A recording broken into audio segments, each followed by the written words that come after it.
बंधु माने जय जगन्नाथ। खरा दिन आसीगला जार ऊपर घर बहुत सूर्य किरण गरम द्वारा पंखा चलिले बहुत गरम आसे।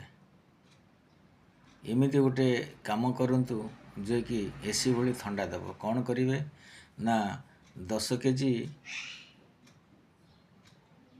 चून नहीं आसतु ताकू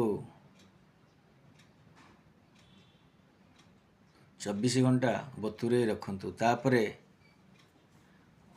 आधा लिटर पानी रे आधा केजी लुण पकईकी उषुम पानी रे तादरे मिसई दियंतु। तापरे 1 लिटर फेविकल पकई गुड़े दियंतु। तापरे 2-3 गुट छात उपरे मारी दियंतु।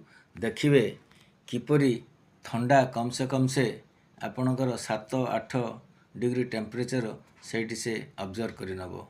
एई तरीकाटी करंतु देखिवे खरा दिने बहुत आरामदायक हेबो। जय जगन्नाथ। वीडियोटी भल लगिले शेयर करिवे, फॉलो करिवे, सब्सक्राइब करिवे। Thank you.